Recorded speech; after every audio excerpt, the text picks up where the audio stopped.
पुराने जमानों की बात है जब बड़े बड़े शहर कलाओं से घिरे हुए करते थे और बाजारों में दिन रात जिंदगी का शोर गूंजता था। एक ऐसा ही शहर था जो अपनी रौनक, अपनी दौलत और अपनी शान और शौकत के बाइस पूरे खित्ते में मशहूर था। इस शहर पर एक बादशाह हुक्मरानी करता था जिसे दुनिया भर में इसके जाहू जलाल, ताकत और शान के सबब पहचाना जाता था। इसका महल ऊंचे सुतूनों पर खड़ा था, सोने और जवाहरात से सजा हुआ, और इसके दरबार में रोजाना सैकड़ों वुज़रा, उमरा, सिपा सालार और उलमा हाजिर हुआ करते थे। लेकिन उस दौलत के अंबार ने बादशाह के दिल से रहम और आजिज़ी का चिराग बुझा दिया था। वो गरीबों को हकीर समझता और फकीरों को महल के दरवाजे से धक्के देकर निकाल देता। इसी शहर में एक बुजुर्ग कलंदर भी रहता था। वो दुनियावी शान और शौकत से बेनियाज, फटे पुराने कपड़ों में मलबूस, मगर दिल के इतने रोशन कि लोग उनके पास दिल की सुकून के लिए आते। उनके पास न खजाना था न महल, लेकिन उनकी दुआओं से लोग मुश्किलात से निकल जाते। वो कनात और आजिज़ी का दर्स देते और कहा करते, इंसान की असल दौलत उसके दिल की सफाई और रब पर यकीन है। खजाने तो लम्हों में ख़त्म हो जाते हैं। एक दिन वही कलंदर बादशाह के दरबार के दरवाजे पर आए। उनके हाथ में एक पुराना सा कासा था। दरवाजे के मुहाफिजों ने उन्हें रोका, लेकिन कलंदर मुस्करा कर बोले, मैं बादशाह के गुरूर को आजमाने आया हूँ, मुझे अंदर जाने दो। मुहाफिज चौंके, लेकिन उनकी आंखों की चमक में एक ऐसा जादू था कि वो इजाजत देने पर मजबूर हो गए। जब कलंदर दरबार में दाखिल हुए तो सबकी नजरें उनके पुराने कपड़ों और हाथ में थामे मट्टी के कासे पर जा ठहरी। बादशाह ने गुरूर से कहा, ए बूढ़े फकीर, तुम यहाँ क्यों आए हो? क्या तुम भीख मांगने आए हो? कलंदर ने सर झुकाया और बड़े सुकून से कहा, जहां पनाह, मैं भीख मांगने नहीं आया, बस ये कासा आपके पास लाया हूँ। इसे भर दे ताकि मेरा इम्तिहान भी हो जाए और आपका गुरूर भी आजमाया जाए। दरबारी हंस पड़े। एक वजीर ने कहा, ये मामूली सा कासा है, बादशाह सलामत के खजानों से ये लम्हों में भर जाएगा। बादशाह ने कहकहा लगाया, हाँ फकीर, तुम्हारा कासा खाली नहीं रहेगा। मेरे खजानची आओ, सोना, चांदी और जवाहरात इसमें डाल दो। यूं कलंदर का कासा भरने का सिलसिला शुरू हुआ, मगर कुछ अजीब होने लगा।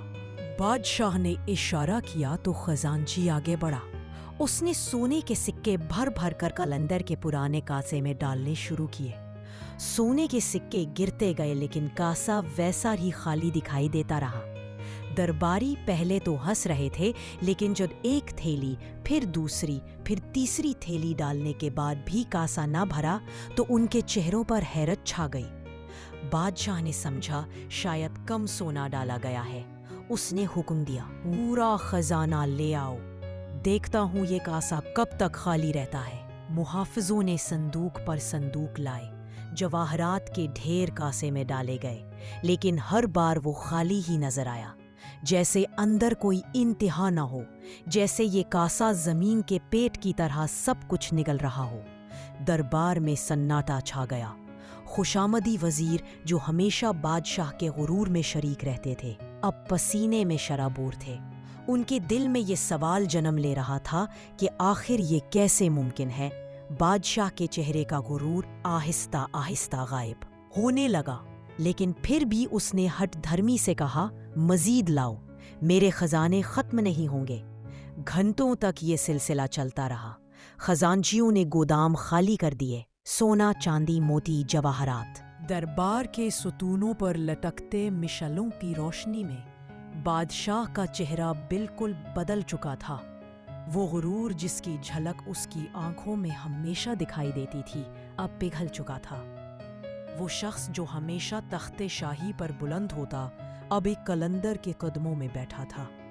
बादशाह ने कांपती हुई आवाज में कहा, ए दुर्वेश, मैंने जिंदगी भर ये समझा कि दौलत, सोना, ताजो तख्त ही इंसान की असल अजमत है।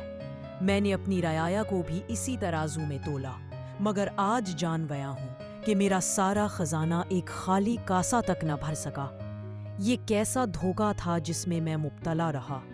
قلندر نے مسکرا کر نرم لہجے میں کہا، جہاں پناہ، دھوکا خزانے میں نہیں تھا، دھوکا آپ کے دل کی خواہشات میں تھا۔ انسان جتنا پاتا ہے اتنا ہی اور مانگتا ہے۔ خواہشات کے اس دائرے کی کوئی انتہا نہیں۔ اگر دل قانع نہ ہو تو کائنات کی دولت بھی ناکافی ہے، اور اگر دل شکر گزار ہو تو ایک لقمہ بھی جنت کا مزہ دے سکتا ہے۔ بادشاہ کے آنسو اس کی داڑھی کو بھگونے لگے۔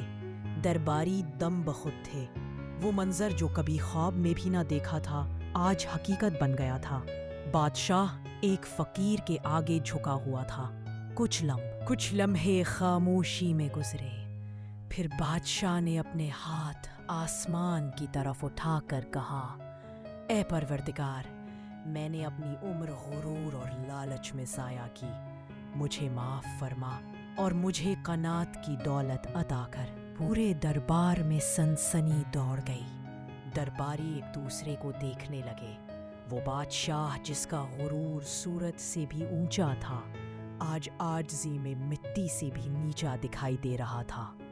قلندر نے آہستہ سے کہا، جہاں پناہ، یاد رکھیے، دنیا کا خزانہ ختم ہو جاتا ہے مگر دل کا سکون اور قناعت کبھی ختم نہیں ہوتے۔ اصل دولت سونے کے خزانوں میں نہیں بلکہ اللہ کے ذکر اور انسان کی عاجزی میں ہے۔ یہ کہہ کر قلندر اٹھا اور بغیر کسی شور و ہنگامے کے دربار سے نکل گیا۔ کوئی نہ جان سکا کہ وہ کہاں سے آیا تھا اور کہاں چلا گیا۔ بادشاہ دیر تک اس خالی کاسے کو دیکھتا رہا۔ وہ کاسا اس کے لیے آئینہ بن چکا تھا۔ اس دن کے بعد بادشاہ نے اپنی زندگی کا رخ بدل دیا۔ اس نے اپنی رعایا کی خدمت کو دولت جمع کرنے پر فوقیت دی۔ محل کے دروازے عام لوگوں کے لیے کھول دیے گئے۔ خزانے کا یتیموں اور مسکینوں میں تقسیم کیا گیا۔ وقت کے ساتھ رعایا نے ایک نیا بادشاہ دیکھا جو پہلے غرور میں ڈوبا ہوا تھا مگر اب عاجزی اور انات کا پیکر بن چکا تھا، اور یوں قلندر کا کاسا اس سلطنت میں ہمیشہ ایک علامت بن گیا۔ غرور کے خزانوں سے بہتر ہے قناعت کا ایک لمحہ۔